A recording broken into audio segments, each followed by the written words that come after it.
Hello all and welcome to The Big Story, a daily news show where we talk about the hottest topics of today right in the heart of the newsroom. I'm Kimberly coming to you live from the Straits Times, and we are streaming on YouTube and Facebook, so do leave us a comment, like and share it with your friends, as well as hit the bell to be told whenever we go live.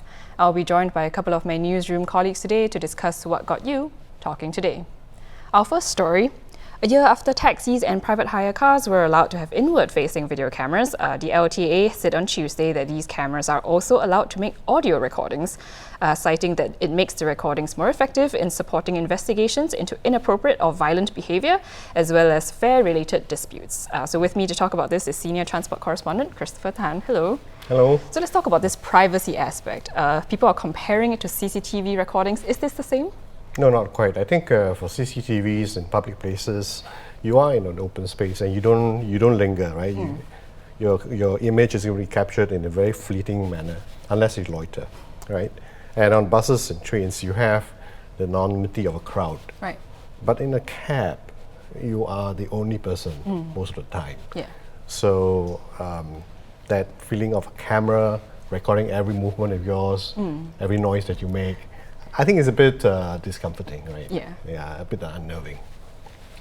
It's very scary, I would say. Yeah, yeah. And you'd say in one of your, I think in your article you mentioned it, upright citizens should not fear. Yeah. So, but do upright citizens want to have cameras in their homes, or at work, or when they're dining out? You know, I mean, there's a degree to where you want to push this thing in the name of preventing inappropriate behavior or crime or violence, right? The Taxi Association has said that you'll help to stamp out fare evasion. But if you look at the numbers, a year we have only about 200 odd cases of fare evasion, and out of 200 over million trips. So having this camera system and audio-visual recording may be likened to us having a sledgehammer to kill an ant. Do we want that? Because all these things cost money, right? Eventually, the cost will filter down.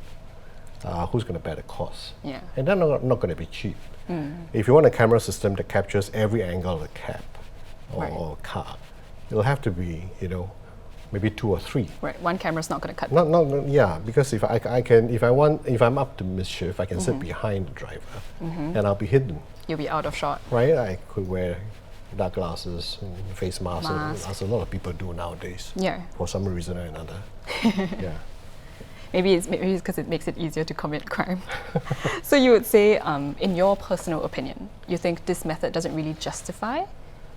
I think not. I think there are other ways of tackling the problem. If let's say it's fare evasion, and if it's 200 odd cases, right, and we are told that half of them get solved, right, and half of them, the LTA helps to track down the person, and then fares are paid. Right. So we're talking only about 100 odd cases, and if say the average fare of about $10 each, it's not much, right. $1,000 odd, right? And a camera system in one cab is probably going to cost a lot more than that. Okay, understand. Right. So if it's going to be $1,000 to $2,000, well, it could come from a pool, it could come from the company, right? And every business is exposed to non-payment risks, right? In restaurants, people run off without paying. Right. It happens. Right? So what is the problem actually? I mean, if you're talking about violence against the driver, then maybe you want to consider a hard barrier. Like in some cities, they have a hard barrier between the driver and the passenger. But that would, of course, project a wrong, not so desirable image about Singapore, right? Being safe and all that. And also impedes the driver's movement. Some drivers who wouldn't like that. They feel like they are hemmed in, right?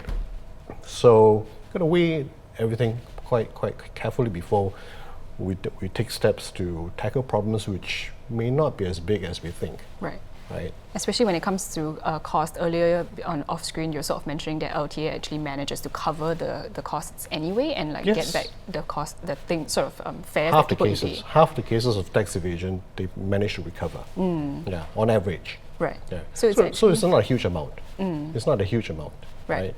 And like I said, it's 200 cases out of 200 over million trips. Seems like overkill. Yeah, yeah. So with this in mind, and considering the fact that privacy is really being a little bit invaded in this case, do you think there's anything we can do about it? Well, I find it interesting that the Privacy Commission said something like, if you feel like you don't want to be videoed, you could always choose not to take these transport modes, right? But what choices do we have? If let's say the operators go ahead and install these cameras, that would mean buses, trains, taxis, and private hire. And that kind of rules out everything. So except, the only alternative that you have is to buy your own car. I mean, we are pushing for public transport here, car light and all that. Yeah. Wrong messaging, right? And it's like, suck it up, Yeah, that does seem to be the message. But if you have any ideas do you have any opinions about this, do leave them in the comments down below. Thanks for sharing your thoughts with us, Chris. Welcome.